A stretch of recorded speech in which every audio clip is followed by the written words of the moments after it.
segala hal, baik dia sebagai anggota Polri pada saat bertugas maupun pada saat di luar bertugas. Dan terkait dengan masalah saudara Akhirudin Hasibuan, sebagai bentuk komitmen pimpinan dan komitmen kita, saya pribadi selaku Kapolda, saya tidak ingin ada anggota yang melakukan pelanggaran seperti apa yang sudah kita ketahui bersama. Maka proses hukum kode etik kita proses, saya minta dipercepat dan harus dituntaskan segera sebagai bentuk komitmen saya, pimpinan Polri, bahwa ini bukanlah perbuatan yang dilakukan untuk anggota Polri, untuk organisasi Polri, tapi dilakukan oleh pribadi. Oleh sebab itu, perbuatan pribadi harus dipertanggungjawabkan. Dan hari ini, bagaimana teman-teman ketahui, sudah dilaksanakan sidang Komisi Kode Etik. Dari pemeriksaan dan hasil sidang, tadi disaksikan secara transparan oleh keluarga Ken, saksi-saksi, termasuk juga menghadirkan secara virtual saudara Ken yang kebetulan berada di luar negeri. Di mana itu? Manchester. Saya minta sidangnya harus dilaksanakan dan jadi langsung ya Pak. Siapa Pak? Itu dan kita komisi sidang mendengarkan penjelasan saudara Ken dan saksi-saksi lain. Berdasarkan apa yang sudah didengar oleh majelis sidang Komisi Kode Etik, maka tadi sudah diputuskan terkait dengan perilaku saudara AH.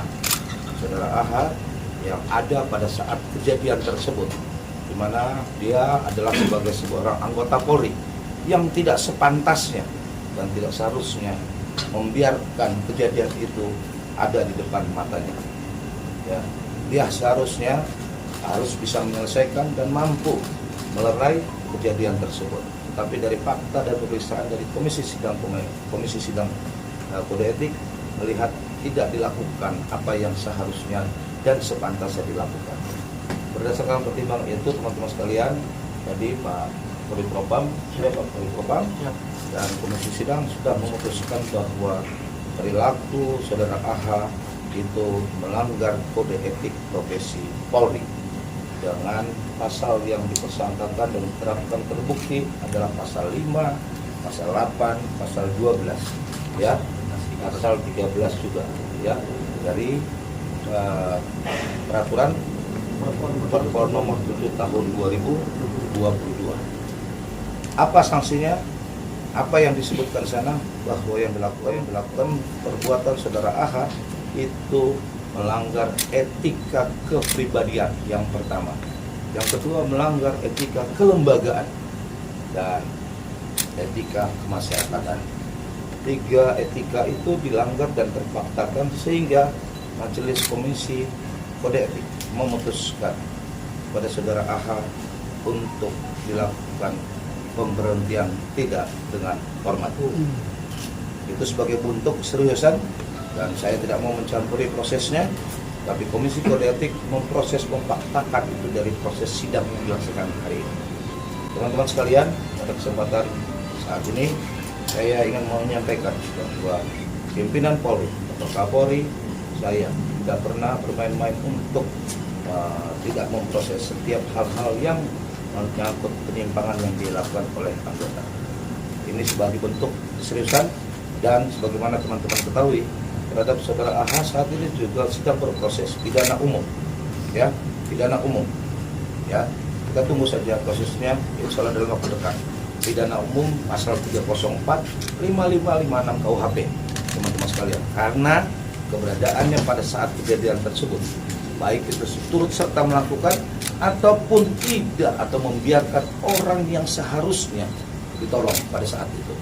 Sehingga proses hukum hari ini sudah dinaikkan prosesnya, pidananya SPD sprindiknya sudah beberapa waktu lalu penyidikannya, hari ini sudah ditetapkan juga penetapan tersangka terhadap yang bersangkutan melakukan pelanggaran pidana umum. Nanti pasalnya silakan ditanya kepada Dirkrimkum, HP 5556 dan 304 KUHP. Itu yang kedua. Yang ketiga, teman-teman sekalian, saya harus sampaikan dan sudah dijelaskan oleh Pak Kabid Humas dan Pak Dirkrimsus. Dalam proses penyidikan ini kita menemukan dugaan tindak pidana di bidang migas, ya, yang berkaitan dengan saudara AH, ya. Apakah dia sebagai orang yang memberikan ruang kesempatan terjadinya tindak pidana migas tersebut, ataupun dia ikut aktif di dalam kegiatan di bidang migas tersebut yang ilegal. Maka prosesnya sudah teman-teman ketahui, itu adalah yang ketiga, yaitu diproses berdasarkan Undang-Undang Minyak dan Gas Bumi. Ya, teman-teman sekalian, ikuti prosesnya nanti saya minta. Dan yang keempat, teman-teman sekalian, adalah berkaitan dengan gratifikasi, ya, yang dia peroleh, imbalan atau hadiah yang dia peroleh selaku anggota Polri terkait dengan kegiatan